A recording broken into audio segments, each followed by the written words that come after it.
Morning guys, कैसे हैं आप लोग। आई होप आप सब बहुत ही ज़बरदस्त होंगे। Myself Rahul Bhadauria, I welcome to all of you in my channel the Rahul Bhadauria classes, class 12 physics. Guys, एक टॉपिक था जो हमने ऑल्टरनेटिंग करंट में हम कर रहे थे, बेसिकली पावर का। वो हमने कंप्लीट किया था। पावर फैक्टर, उसके लिए एक छोटा सा कॉन्सेप्ट निकल के आता था, पावर फैक्टर। तो मैं आज उसको आपके साथ शेयर करने की कोशिश कर रहा हूँ। आई होप आप समझेंगे और जो डाउट होगा पूछेंगे, लेकिन उससे पहले ज़रूरी बन जाता है कि मैं एक बार पावर आपको डिफाइन कर दूं। तो कॉन्सेप्ट आता है पावर इन एसी सर्किट। तो दोबारा से प्लीज देख लीजिएगा, काफी अच्छा टॉपिक है आपके साथ। अब ये जो यूनिट है वो 2-4 दिन में आपकी निपटने वाली है, 2-3 दिन में निपट जाएगी आपकी।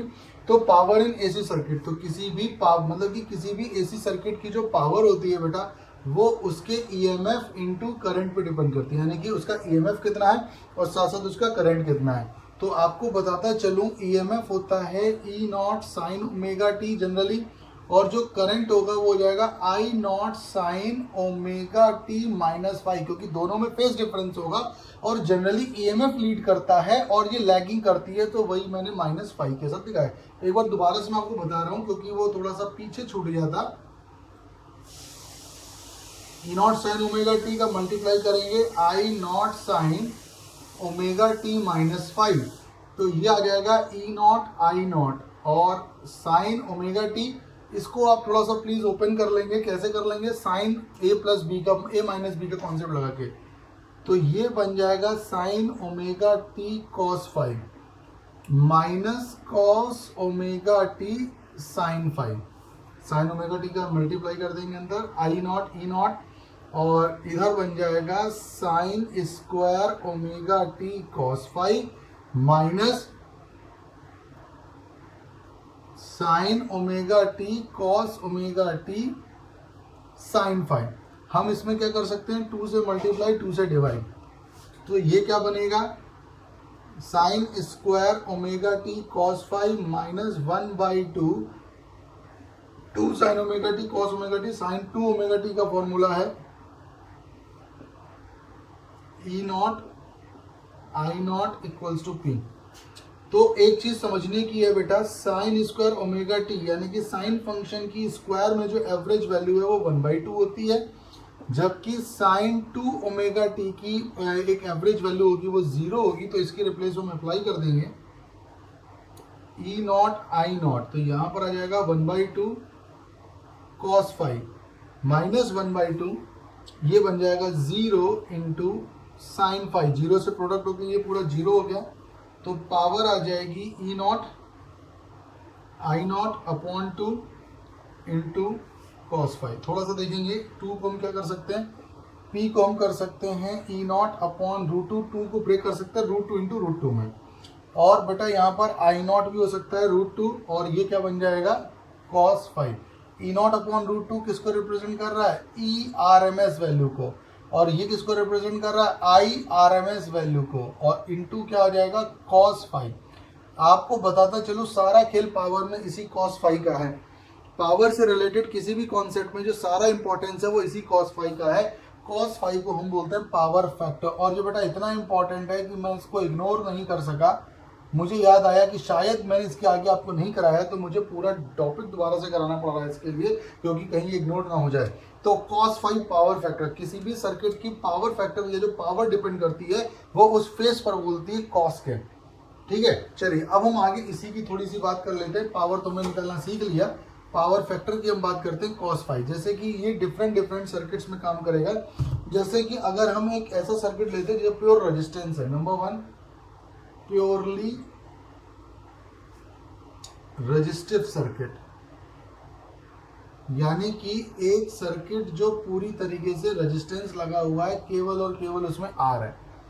तो एक ऐसा सर्किट बेटा जिसमें केवल और केवल आर लग के आ रहा होगा, बेसिकली जिसमें केवल और केवल आर लग के आ रहा, आपने भी देखा होगा, तो वहां पर 5 0 हो जाएगा, because E and I are in same phase. देखिएगा, केवल रेजिस्टेंस सर्किट वाले में मैंने आपको बताया था ई और आई दोनों सेम फेज हो जाएंगे। जब cos 0 बन जाएगा तो बेटा पावर क्या बनेगी? E R M S into I R M S into cos 0। Cos 0 की वैल्यू क्या होती है? 1।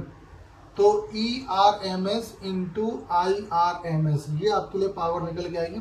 फैक्टर बड़ा इंपॉर्टेंट होता है। उसी के साथ हम सेकंड ले लेते हैं। मान के चलिए जो आपको सेकंड दिया जा रहा है LR सर्किट में, LR सर्किट, तो LR सर्किट में बेटा पावर बड़ा इंपॉर्टेंट है। अगर मैं इसके लिए बनाता हूं, जैसे ये फाई है, LR क्या होता है यहाँ पर आएगा आपके लिए XL और यहाँ पर आएगा R।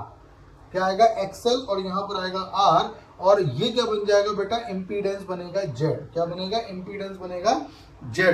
तो आप जब इसको निकालोगे तो ये निकल के आएगा इम्पीडेंस Z रूट का R स्क्वायर। प्लीज थोड़ा ढंग से बना देता हूं मैं एक बार।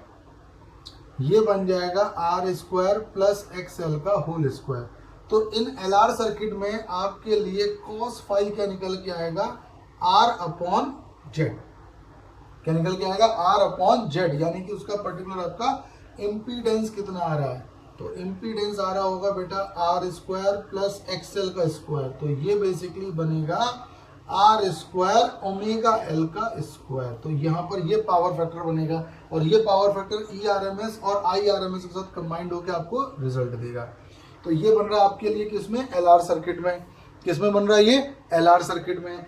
उसी तरीके से आप चाहो तो CR में निकाल सकते हो, चाहो तो आप किसी में भी निकाल सकते हो। एक ये बड़ा ही कॉस्ट मतलब इंपॉर्टेंट होता है। LCR सर्किट में भी कॉस्ट आता है, देखिएगा। LCR सर्किट में भी अगर हम निकालने की कोशिश करें इन LCR सर्किट, अब LCR सर्किट में देखिएगा यहाँ पर क्या होता है? VL मतलब कि XL माइनस XC, और यहाँ पे आ जाएगा R, और यहाँ पर इम्पीडेंस क्या मिलेगा? XL माइनस XC का whole square upon R square. ये देखिएगा इम्पीडेंस ट्रायंगल बोलते हैं। अब यहाँ से अगर हम कॉस फैक्टर निकालना चाहें तो क्या हो जाएगा? Base upon hypotenuse. तो क्या बन जाएगा? XL माइनस XC का होल स्क्वायर प्लस R का स्क्वायर। तो यहाँ पर ये कॉस फैक्टर आपको मिल जाएगा, यानी कि पावर फैक्टर मिल जाएगा LCR सर्किट में, और पावर निकल के आएगी ERMS into IRMS into R upon XL minus XC का whole square plus R square. This will be power. ठीक है, तो पावर फैक्टर बेटा एक बहुत ही इंपॉर्टेंट रोल प्ले करता है, और इसी पावर फैक्टर से एक और कॉन्सेप्ट है जो आपके सामने निकल कर आएगा। इसी तरीके से किसी भी सर्किट में आप निकाल सकते हो। LC में बस थोड़ा सा वो हो जाता है कि अपोज हो जाता है, इक्वल्स टू के साथ आ जाता है, जीरो के। एक हम निकालते हैं यहाँ पर वॉटलेस करंट। बहुत ध्यान से देखिएगा, वॉटलेस करंट। तो बेटा वॉटलेस करंट का क्या मतलब होता है? वॉट का मतलब होता है यूनिट ऑफ पावर। तो बेसिकली एक ऐसी करंट जिसमें पावर है ही नहीं, एक ऐसी करंट जिसमें पावर है ही नहीं। बेसिकली करंट है लेकिन वो एक इंटेंसिव नहीं जनरेट हो पा रही है, इंटेंसिटी उसकी नहीं मिल पा रही, उसका पावर फैक्टर जीरो आ रहा है। एक ऐसी करंट जिसमें पावर है ही नहीं, जिसका पावर फैक्टर जीरो आता है, उसको बोलते हैं। देखा कि वॉटलेस करंट क्या होती है? वॉटलेस करंट वो करंट होती है जिसमें कोई पावर जनरेट नहीं हो रहा है, यानी कि पावर का मतलब जिसका पावर फैक्टर क्या आ रहा हो? जीरो आ रहा हो।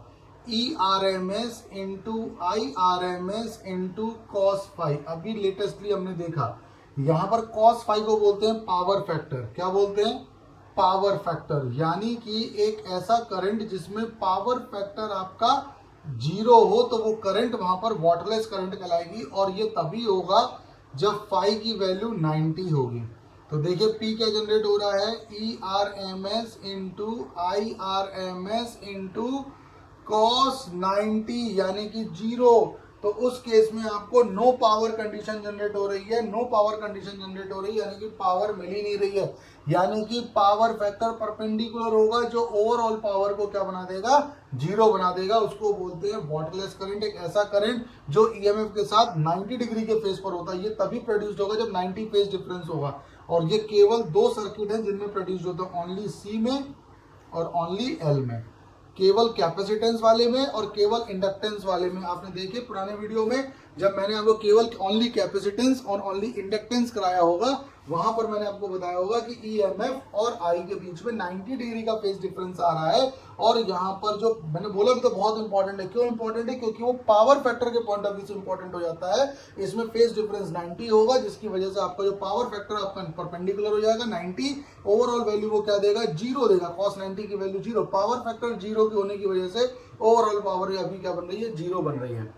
ठीक है ना। तो इसको बोलते हैं वाटरलेस करंट, यानी कि इस तरीके की सर्किट में जो करंट ट्रेवल कर रही है, जो फेज डिफरेंस 90 पर है, जैसे कि ये तो आपको करंट मिल रही है और 90 पर आपको क्या मिल रहा है, ईएमएफ। तो ये थी करंट और ये था ईएमएफ, जो 90 के फेज डिफरेंस में मिल रहा है। इसकी देखेंगे आप कि ये जो आपकी पावर जा रही है, ये बिल्कुल और बिल्कुल किसको फॉलो कर रहा है, ये बिल्कुल और बिल्कुल, देखिए यहां से इसने इंटरसेक्ट इसको किया और ये इंटरसेक्ट करके आगे बढ़ रही है, ये आगे बढ़ेगा, ये ऊपर जाएगा, ये है आपके लिए पावर, ये है आपके लिए ईएमएफ और ये है आपके लिए करंट। ठीक है, तो बेसिकली आपको जो करंट है ये वाटरलेस करंट माना जाएगा, क्योंकि ये फेज डिफरेंस 90 पर है ईएमएफ के साथ, ईएमएफ के साथ ये फेज डिफरेंस 90 पर है, and that is the cause यहाँ पर जो नेट इंपैक्ट पावर का जनरेट हो रहा है वो जीरो हो रहा है, and this is called waterless current. ठीक है ना, एक ऐसी करंट जो 90 डिग्री के फेज पर हो,